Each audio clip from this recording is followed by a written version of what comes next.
Howdy y'all, today's video is about David Goggins, the fitness motivator, and David Doggins, my fitness motivating dog.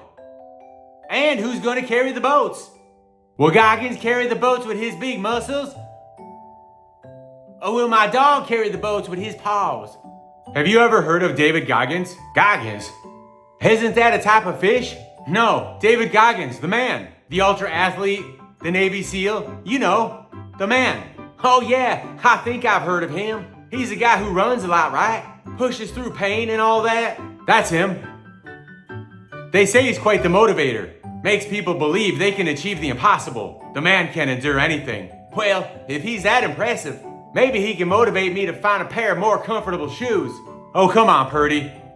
We've been through this before. It's not about the shoes. It's about the mindset. Speaking of mindset, did I ever tell you about my dog? What does your dog have to do with David Goggins? Just hear me out.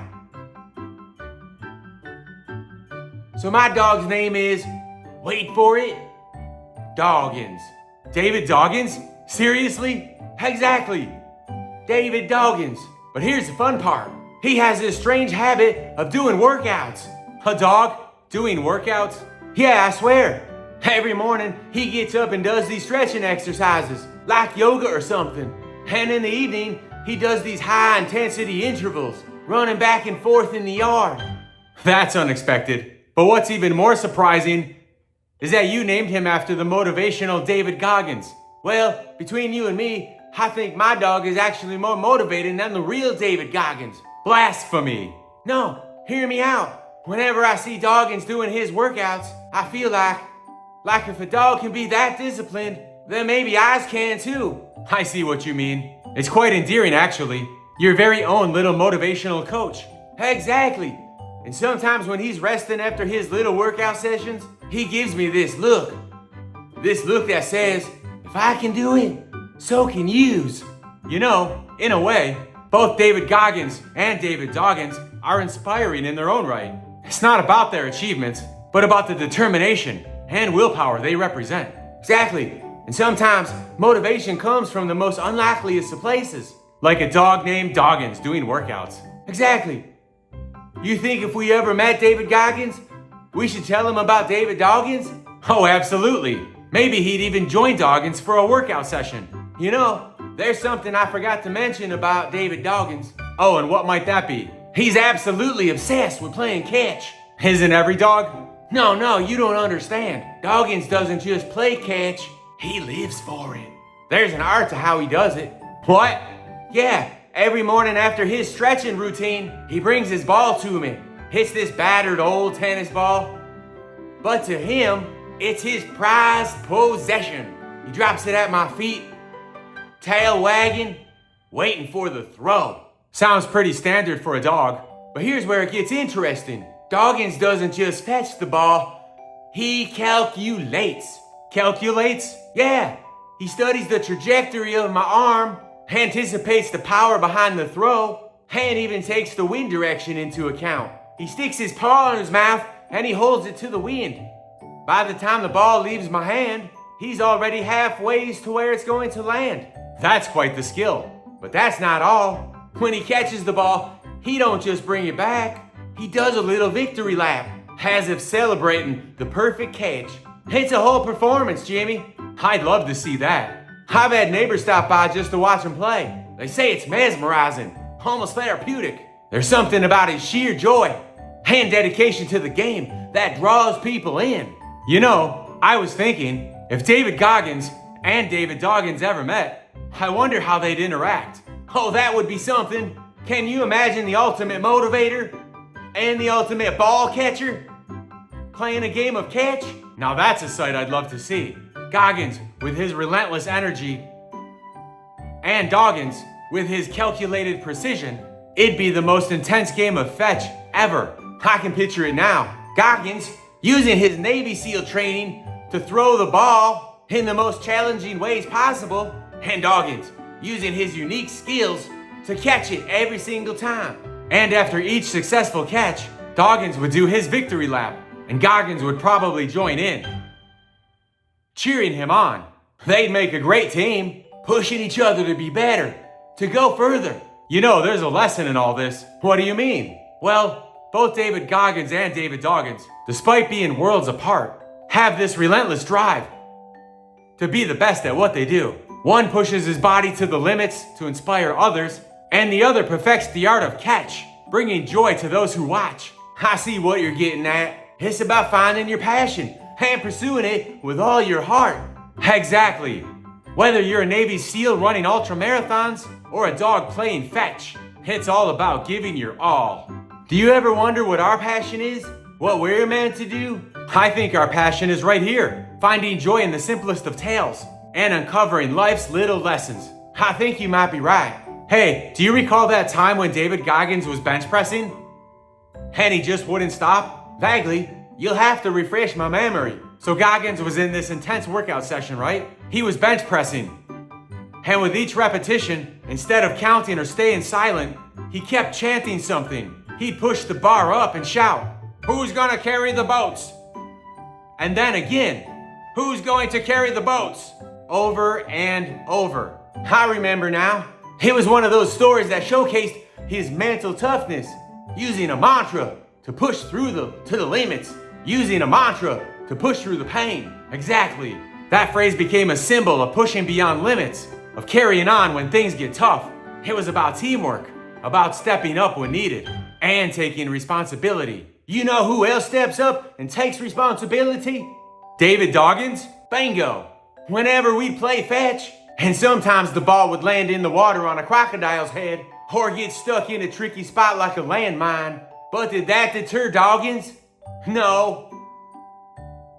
He'd look at me as if to say, "Who's gonna fetch that ball?" And then he'd dive in, or scramble up, like he'd blow up the landmine, or get eaten by the croc, doing whatever it took to retrieve that ball. Sounds like Doggins took a page out of Goggins' book. And it got me thinking, both Goggins and Doggins, in their own ways, teach us about responsibility, about stepping up when the situation demands it, whether it's about carrying the boats or fetching the ball. It's fascinating how two completely different beings from different worlds can convey the same message, the importance of responsibility, of taking charge, and not just taking charge, but doing so with determination and passion. It's not about the task itself, but about the attitude with which you approach it. You know, I think there's another lesson in there about finding motivation. Goggins found it in the thought of his team, of not letting them down. And Doggins, in the joy of the game and the bond he shared with you. It's true. Motivation can come from the most unexpected places, and it's up to us to find it and to harness it. I wonder, if Goggins and Doggins ever met, would they recognize this shared ethos in each other? I'd like to think so. Perhaps they'd bond over a game of fetch, with Goggins throwing the ball and chanting, "Who's gonna fetch the ball?" And Doggins, with his signature determination, retrieving it every single time. And maybe, just maybe, after a few rounds, Goggins would join Doggins in his victory lap, both of them celebrating their shared spirit of responsibility and determination. That's a sight I'd love to see. Me too. You know, with all this talk of carrying boats and fetching balls, I wonder, if it came down to it, who would actually carry the boats? Goggins or Doggins? Oh my God, the ultimate showdown. The human embodiment of determination versus the dog with unmatched fetching skills. Well, Goggins is incredibly strong, both mentally and physically. He's faced countless challenges and has always emerged stronger. The boats would be just another challenge for him. True, but don't underestimate Doggins. That dog has a spirit that's hard to match. Remember that time he managed to retrieve the ball from the mouth of a wood chipper? The blades, they's a chomping like rabid sharks. The blades were chomping like rabid sharks, but Doggins was relentless. I do recall. But carrying boats is a bit different than fetching balls from a wood chipper. It's about endurance, strength, and sheer willpower. And who's to say Doggins doesn't have those? Have you seen him on his marathon fetch sessions? Hours on end, without tiring, always returning with the ball. Replace that ball with a boat, and who knows? You know, maybe it's not about who could carry the boats, but rather about the spirit behind the act. Both Goggins and Doggins embody a tenacity and a refusal to give up, no matter the odds. Exactly. It's about pushing beyond one's limits, stepping up when needed, and facing challenges head on. Whether you're a man pushing his body to extremes or a dog chasing after a ball, it's the heart and spirit that truly matter. But if I had to place a bet, my money's on Doggins. That dog has surprised me one too many times. Fair enough. But remember, Goggins has a way of turning the impossible into possible. It'd be a sight to see, that's for sure.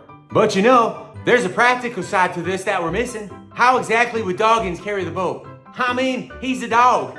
Oh, a logistical challenge. Well, let's see. I mean, he's got no hands.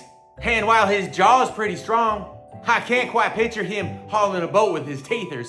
True, but he's clever. Maybe he'd find a way to push it or roll it using his nose or paws. You know, like how sometimes when he pushes his ball, when it gets stuck somewhere. A boat is quite a bit heavier than a tennis ball. But then again, Doggins has shown some quite impressive problem-solving skills. Perhaps he'd recruit some help. Other dogs maybe? Forming a team, coordinating their efforts. One pushing, one pulling, some providing the motivational barks. A canine boat-carrying brigade? Oh, the visuals. Doggins as the team leader, barking out commands, biting lazy heels, making sure everyone is in sync.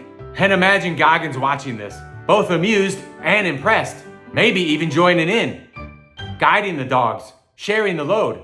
You know, as absurd as it sounds, there's a lesson in this too. Sometimes challenges seem impossible on the surface, but with a bit of creativity, teamwork, and sheer determination, solutions can emerge from the most unexpected places. Absolutely. And it's a reminder that no matter the challenge, it's not just about brute strength or traditional methods. Sometimes it's about thinking outside the box, finding unconventional solutions. Still, Doggins carrying a boat? That's one for the books. I'd pay good money to see that. So would I. And knowing Doggins, he'd probably surprise us and find a way. All right, here's one for you. Let's say Goggins was carrying the boat, and suddenly he twisted his ankle. Do you think Doggins would realize and come to his aid? Oh, diving into the world of the fantastical now, are we? Well, Doggins is perceptive. He'd probably notice something was off. But the real question is, how would he communicate it? Imagine Doggins barking like Lassie, woof, woof, trying to alert the others, making those expressive eyes, tilting his head, and doing that specific bark that says, hey, something's wrong. And then, in the midst of his concern, he'd start barking all these random things, like, why is the moon made of cheese? Or, I could really use a belly rub right now. Or even, have you ever wondered why squirrels are so fast? Is there a squirrel Olympics I don't know about? Just a barrage of wild, unrelated thoughts. And the best part, Goggins, in his pain, would somehow, miraculously, understand every single bark, nodding and replying, yes, Doggins, I too have wondered about the Squirrel Olympics. And amidst all the chatter about squirrels and moon cheese, Doggins would somehow convey that Goggins needs help. Maybe he'd tug on someone's sleeve and lead them to Goggins. Yes, and all the while, Goggins, with his twisted ankle, would be having the most profound conversation with a dog about life's biggest mysteries. You know, as wild as that sounds, there's a sweet sentiment there about connection, understanding, and finding humor even in challenging situations. True, and it's a reminder that sometimes help and understanding come from the most unexpected places, even from a dog pondering the speed of squirrels. Though, knowing Doggins, there's also a good chance he'd just run to the nearest tree, do his business, and walk away, oblivious to the entire situation. Oh, absolutely. We mustn't forget Doggins is still, well, a dog. He has his priorities after all. Imagine the scene. Goggins lying there with a twisted ankle, having this deep, philosophical conversation in his mind with Doggins. And then Doggins just trots off to a tree and raises his leg. It's a reality check, reminding us that while we might project these grand narratives and emotions onto our pets, sometimes they're just driven by their basic instincts. And there's something endearing about that. In a world where we sometimes overthink and overanalyze, there's Doggins, reminding us that when nature calls, we's have to do its business. It's a lesson in staying grounded, I suppose. No matter how grand the tale, never forget the basic essence of who you are. You know, him going to that tree, that's a sign, isn't it? In his own doggy way, it's a testament to his doggy survival instinct. He's attended to his needs first, ensuring he's ready for the task at hand. You're right. In all the stories and jokes, we've been missing that essential point. Doggins, in his simplicity, is showing that to carry on, you need to take care of yourself first. It's a subtle reminder that self-preservation is the first order of business. And after he's done, with Goggins down, it's all up to him. He might be the only one left to carry them boats. Doggone it, he's going to do it. Imagine, after all the playful tales and jests, it's Doggins who steps up. Drawing from that inner reservoir of determination, he finds a way. Whether it's rallying other dogs, devising some ingenious boat-moving contraption, or simply using sheer, dogged willpower, he gets the job done. In the end, it's not about the size or the strength, but the spirit. Doggins embodies that. A reminder that sometimes the unlikeliest heroes emerge from the shadows when needed most. You know, leaving Goggins there with his twisted ankle, it might seem cruel, but maybe it's a sign. A message from the universe or heaven. Life is full of trials, tests of our spirit and mettle. Maybe this is one of those moments for Goggins, a time for introspection and growth. It's not about the physical challenge, but the emotional and spiritual one. Being left behind in pain gives us a chance to truly reflect, to confront our own vulnerabilities and fears. And Doggins, in his own way, is part of that test. By attending to his needs, he reminds Goggins, and all of us, of the importance of self-reliance. Sometimes, help won't come from the places that we expect. And in those moments of solitude, when all seems lost, that's when true revelations come. Maybe that's the sign from heaven, an invitation to communicate with a higher power, or go crazy talking to your inner self. Life doesn't always give us the challenges we want, but it gives us the challenges we need. And in facing them, we discover parts of ourselves that we never knew existed. You know, it would be quite a twist, and a bit humorous, if Goggins actually didn't succumb to his busted ankle. Instead, imagine him slowly, painstakingly crawling his way out of that situation, dragging himself inch by inch, determined not to be bested by a serious injury. And then, just as he's mustering the strength to stand, he slips on one of Doggins's, well, let's just call them gifts he left by the tree. Oh, the irony!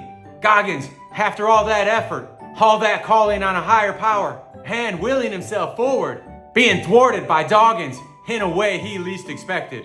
It's a lesson in humility, isn't it? No matter how strong or determined we are, sometimes life, or a little dog's surprise, has a way of keeping us grounded. And Doggins, in his innocent canine manner, would probably trot over, tail wagging, wondering why Goggins is lying on the ground again, offering a friendly lick, as if to say, it's okay, accidents happen. Now how about that boat? You know, dogs being dogs, before Doggins gave Goggins that comforting lick, there's a good chance he'd, give a quick lick to his own behind first. Oh, the indignity! Here's Goggins, this symbol of never give upness, getting a full face of doggy affection right after Doggins did his personal groomings. It's nature's way of reminding us not to take ourselves too seriously. Just when you think you've got it all figured out, a dog comes along and grounds you. In the most hilariously humbling way. And Goggins, after everything that's happened, would probably just shake his head and laugh. Because at the end of the day, it's the unexpected moments in life that make life memorable. That's the main lesson, isn't it? In a more grim stroke of luck, Goggins could very well get crushed by them boats, The very thing he wanted to beat could wind up beating him. A sober reminder of life's uncertainty for sure. No matter how strong or determined we are, there are some things, like heavy boats, we just can't overcome. And if Doggins did take off to relieve himself, those boats could very well end up staying there forevers, becoming a shrine to their boat-schlepping adventure. It just goes to show that life doesn't always give us storybook finishes. It usually sticks us with circumstances we don't like, and leaves it to us to figure out the meaning. Imagine, years from now, stumbling upon that boat deep in the forest. It would be like finding a monument to our imaginations. I think we'd wonder who's going to carry them. Not me. I've learned my lesson of not picking up things that you can't carry. Be funny if a bear came across it and he decided to sniff it, wondering why it's in his territory. He'd probably be miffed by its presence, or use it as a scratching post for his behind. Or if an alien from the future found it after crash landing, they'd probably analyze it, wondering what ancient civilization used such primitive transportation methods. Can you imagine their confusion, trying to decipher how this boat came to be in a dense forest, far from any water? It would be like us finding a hot air balloon on the moon. They might consider it a sacred artifact of some lost Earth tribe, making up elaborate stories about how it was used in ancient rituals, or as a vessel to communicate with the gods. Or maybe, just maybe, and hear me out, they'd uncover our stories using some futuristic device that can pick up past conversations, tales of Goggins and Doggins, and a hell of a heavy boat, forever immortalized in the annals of alien history. We'd become legendary storytellers of the cosmos. And somewhere, in a futuristic alien classroom, young ETs would learn about the Earth's great past, including the puzzling tale of a boat in the woods, and the two-legged animals who spoke of it. Oh, and speaking of relics from the past, imagine if they stumbled upon another, more organic artifact, the now fossilized remains of Doggins' little gift by the tree. That would certainly baffle them, analyzing this mysterious fossil, trying to determine its origin and significance. Little would they know, it's just a monument to Doggins' need to mark his territory. Can you picture a team of alien scientists huddled around it, using advanced technology to decipher its composition, debating its relevance in ancient Earth society? And the theories they'd come up with.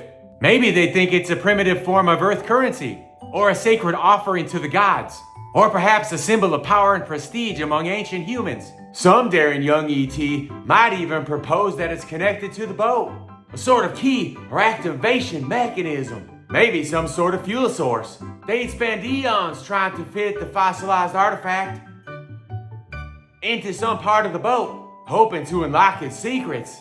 And imagine the epic sagas that would spring from it. Heroic tales of Doggins, the mighty Earth creature who left behind sacred relics, guiding future civilizations.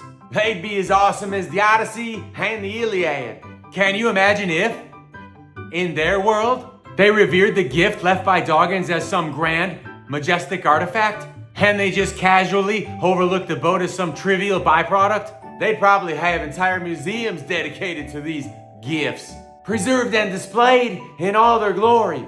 Historians would discuss their significance, poets would write about them, and children would learn about their importance in school. And the boat? Oh, it would probably be lying in some alien's backyard, used as a makeshift sandbox for their kids, or as a water dish for their pets. The significance of it utterly lost on them. Visitors to their planet would be so confused. You're telling me you're so obsessed with these fossilized remnants, but not the intricately designed boat? And they just shrug and say, oh, it's just a boat. But have you seen our exquisite collection of Doggins' artifacts? There'd be debates in forums about the best way to preserve and showcase Doggins' gifts. Scholars arguing about their significance, artists creating renditions, and families passing down tales of the legendary Doggins and his mystic deposits. It's all about perspective, isn't it? One culture's trash is another culture's treasure. And in the grand tapestry of the universe, who's to say what's truly valuable? That's what my grandma used to say. All this talk of gifts and trash has made me hungry. What should we eat tonight? Pizza? Or maybe some pasta? I could go for a good carb load like Sam Sula after these mental gymnastics. True, we've certainly exercised our brains today. But wait, speaking of exercises and, oh no, we forgot about Doggins. We've been so engrossed in our conversation that no one's taking him out. Oh no, I hope he hasn't left us another one of his gifts in the living room. Maybe he's secretly practicing to be the next Goggins, doing little doggy push-ups and endurance training while we're away. That would be a sight. But speaking of Goggins, what if, in some weird twist of fate, he actually twisted his ankle in real life at this very moment? It's eerie to think that our fanciful stories might have some bizarre connection to reality. That would be quite the coincidence. Or perhaps there's some cosmic force at play, intertwining our tales with the universe's script. Either way, we better check on Doggins. And hope he hasn't transformed our home into a workout arena, or worse, left us more of his special treasures. Agreed. Let's head home. And after sorting Doggins out, let's settle on pizza. With a story like this, we deserve a treat. With blue cheese and hot sauce on top, of course. Why is the door open? I'm not sure. Can you hear the television? Is that Goggins on our couch? And look at him. He's gained all his old weight back. That's his old workout footage, isn't it? The lean, fit Goggins we remember. Doggins, where are you, buddy? There you are. Gave us a scare. Goggins, what happened to you? He says it all started with the boats. The boats? The boats? Yeah, he was always asking, who's gonna carry the boats?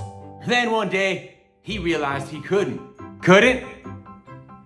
Like physically couldn't, or more like a philosophical couldn't. As if everything he believed in, everything he stood for just didn't matter. Sounds bleak. It's like he's questioning his own significance and the grandness of it all. Exactly. Like what if all the discipline, all the motivation, all the struggles were, in the end, just pointless? It's a heavy thought, but isn't life about the journey, not where it leads? That's what I'd like to think. Like it's not about the actual boats, but the weight of our actions. A new purpose. That's what he needs. A new boat to carry, so to speak. Right. Life's always a dance between meaning and meaninglessness, isn't it? But the meaning is what we make of it. Yeah, finding that new boat. It's about, oh no, not again, Doggins. Seems like we've got a different kind of heavy lifting to do now. Forget the fancies, we've got a much more grounded problem. Forget the fancies, we've got a much more grounded problem. Great. Great, this is just perfect.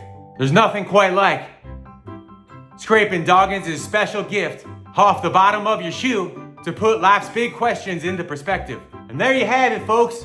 The true test of grit ain't nothing to do with handling boats, but in hauling the unexpected surprises that Doggins leaves us. Why's life have to be so messy? It's the messy bits that make it interesting, I'll say. Guess we'll need more paper towels for this one. Or a better sense of humor. Goggins' old shirt? It's more like sausage casing on him now with all the weight gain. I hope it doesn't mind its new purpose. A fresh start could be what it needs to surprise us. It's funny how sometimes it's the sidekicks that steal the show, not the main act. I mean, who would have guessed Goggins' shirt would become our unexpected hero? So many times, Jimmy, it's been the underdog. Or in this case, the undershirt. That leaves everyone surprised. Sounds like us, Purdy. Maybe we're just the footnotes now. But one day we'll be the main bodies to clean up everyone's act.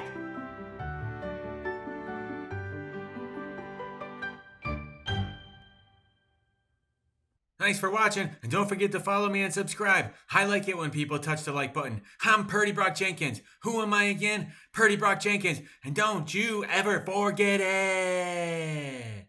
Or I'll remind you.